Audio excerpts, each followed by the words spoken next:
There are some instances when people become so associated with a concept or a principle that they become inseparable in one's mind.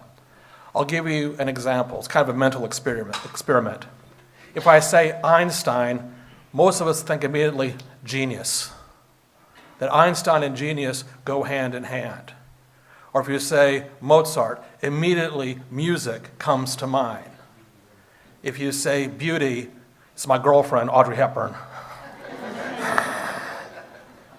Courage, Churchill, freedom, Martin Luther King, etc., etc. That there are some people who have reached such a stage that a given idea and concept becomes one with them. You can't think one without the other.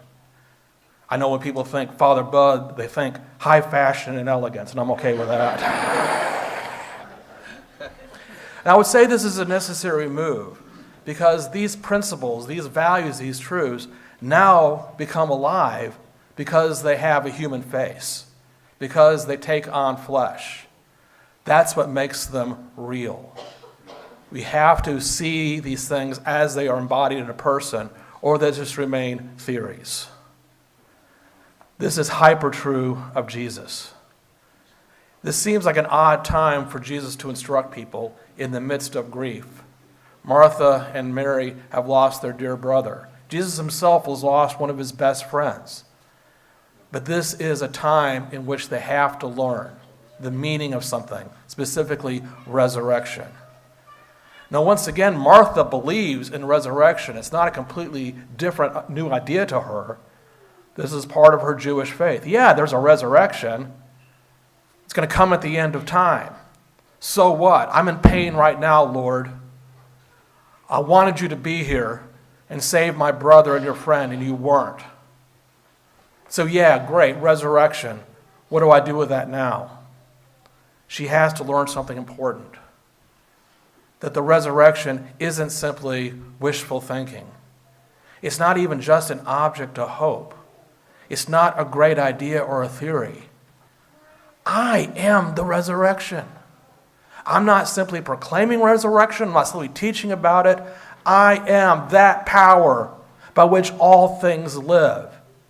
I am that force given to the world, which is the guarantee of immortality. In my very person, I exemplify the triumph of love over any obstacle, including the grave.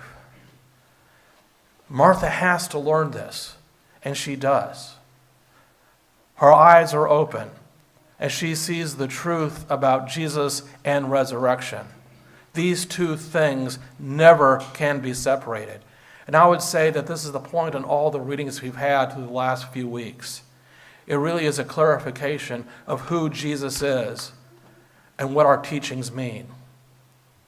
Jesus is the living water given to this woman at the well.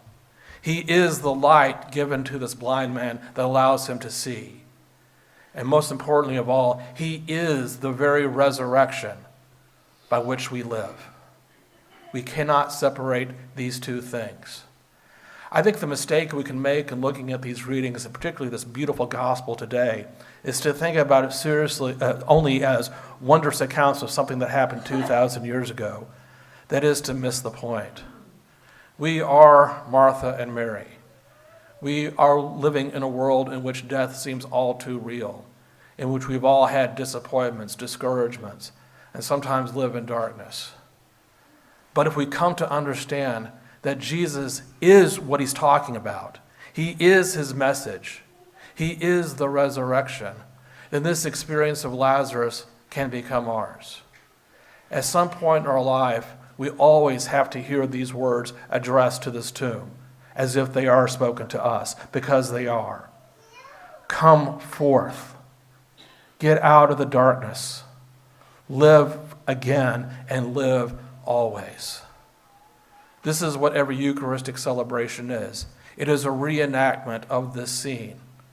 He is speaking to people who want to live, who may have some faith in the resurrection, but still it's only an idea. When we receive the body and blood of Christ, we are receiving the resurrection. our life has been changed. A tomb has been shattered, and life shines forth.